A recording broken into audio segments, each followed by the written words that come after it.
cross-train 2 or 3 days a week. I'm Dr. David Geyer, orthopedic surgeon and sports medicine specialist, and I provide education and commentary on all sorts of sports and exercise injuries, injury treatments, and injury prevention for athletes and active people, probably much like yourself, so that you can stay healthy and perform your best. When I was young, I used to run, and I used to love it. I would run, sometimes I would train sometimes 7 days a week, and I would, some of those days were even 2-a-days, or there'd be a sprint workout, the next day would be hill workout. I was really into it. There was one day, true story, that I actually ran 2 road races in the same day, one in the morning and one in the afternoon. So I loved it.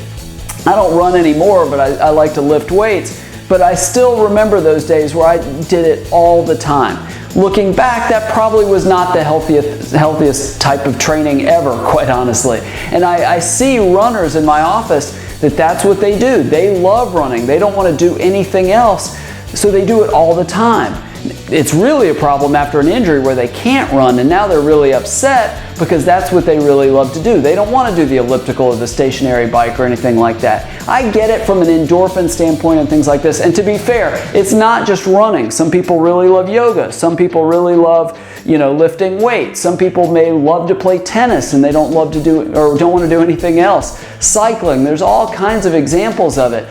But doing it all the time is not necessarily a good thing. You may not get hurt on any one training session, but the microscopic stresses that you experience on a couple parts of your body, because it's focusing all its stress, whatever the sport is or whatever the exercise is, it's all going to 1 or 2 parts of your body, that can build up without enough time to rest. So if you're doing it every single day, some of that wear and tear can accumulate. So one of the tips I recommend people is to have an off season. Do your primary activity 8-9 months a year, and then back off a little bit 2 or 3 months a year and maybe do something else. That's all great, and I'm a big fan of that. It's just like what pro athletes do. They have an off season to let their bodies recover.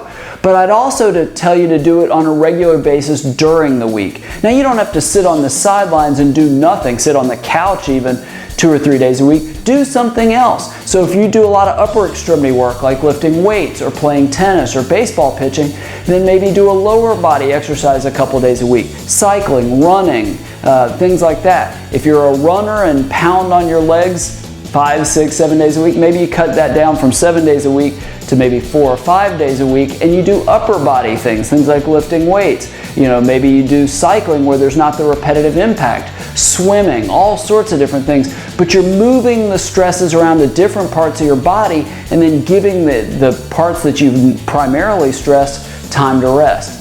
Plus, there's an added benefit to cross-training. You're going to add variety to your routine, which can make exercise fun. You may see different people by doing different activities. You may, obviously get out into different environments and do different stresses. May make it more fun so that you ultimately don't burn out. I think cross-training is one of the best ways not only to improve your performance and decrease burnout, have a little fun, but also keep you out of the operating room.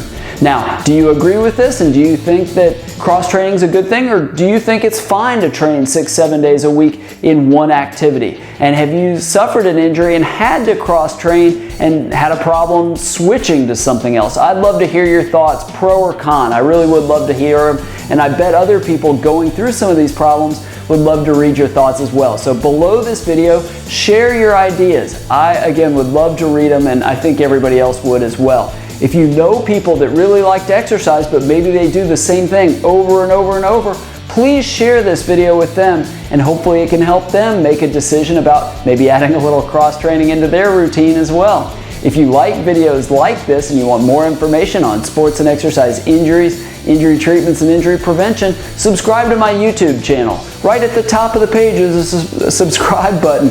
Click the button, you'll get videos on ways to stay healthy and perform your best delivered directly to you.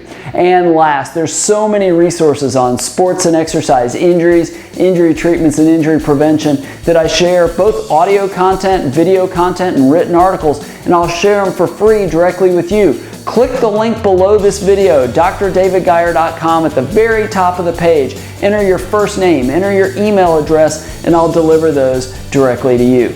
thank you so much for watching. Remember to cross-train as much as you can, and I look forward to seeing you right here next time.